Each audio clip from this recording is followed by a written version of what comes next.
উত্তর কোরিয়ার আজকের এই ভোরের আকাশ কাঁপানো গর্জন কি কেবল একটি সামরিক পরীক্ষা, নাকি ওয়াশিংটনের জন্য এক চরম সতর্কবার্তা?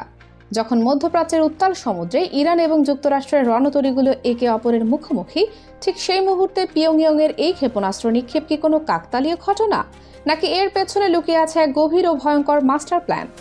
বিশ্বজুড়ে এখন একটাই প্রশ্ন, যুক্তরাষ্ট্রকে এবার বুঝতে পারবে যে উত্তর কোরিয়া সরাসরি ইরানের কাঁধে কাঁধ মিলিয়ে দাঁড়িয়েছে?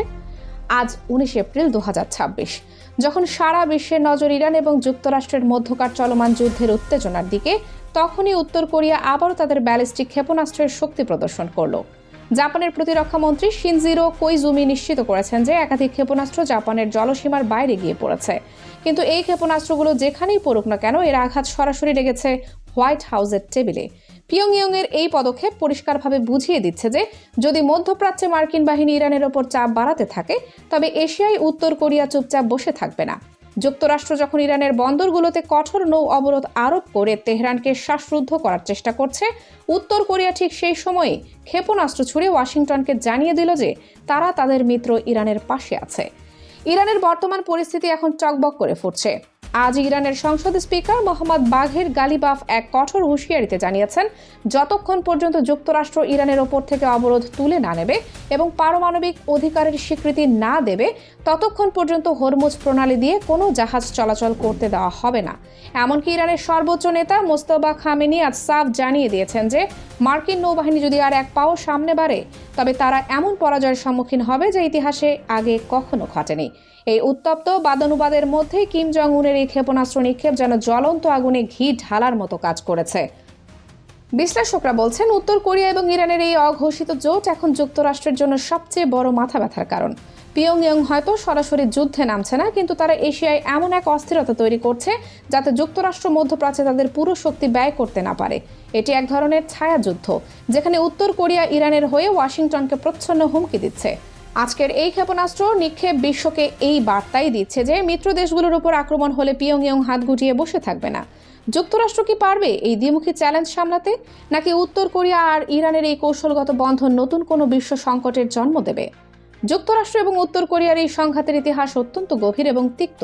গত কয়েক দশক ধরে যুক্তরাষ্ট্র চেষ্টা করে আসছে যাতে উত্তর কোরিয়া পারমাণবিক শক্তি অর্জন করতে না পারে। 1994 সালে এগ্রিড ফ্রেমওয়ার্ক থেকে শুরু করে ডোনাল্ড ট্রাম্পের শাসন আমলে যাওয়া ঐতিহাসিক সিঙ্গাপুর এবং হ্যানয় সামিট সবই ছিল উত্তর কোরিয়াকে পারমাণবিক নিরস্ত্রীকরণের পথে আনার ব্যর্থ চেষ্টা। কিন্তু উত্তর কোরিয়া প্রতিটি চুক্তি টেবিল থেকে ফিরে এসে আরও শক্তিশালী হয়েছে। তারা সাফ জানিয়ে দিয়েছে যে তাদের পারমাণবিক অস্ত্র কেবল আত্মরক্ষার জন্য নয়, বরং এটি তাদের অস্তিত্বের অংশ। যুক্তরাষ্ট্র যখনই তাদের উপর কঠোর অর্থনৈতিক নিষেধাজ্ঞা আরোপ করেছে, পিয়ংইয়ং তার জবাব দিয়েছে আরও উন্নত কোনো ক্ষেপণাস্ত্র বা পারমাণবিক পরীক্ষার মাধ্যমে।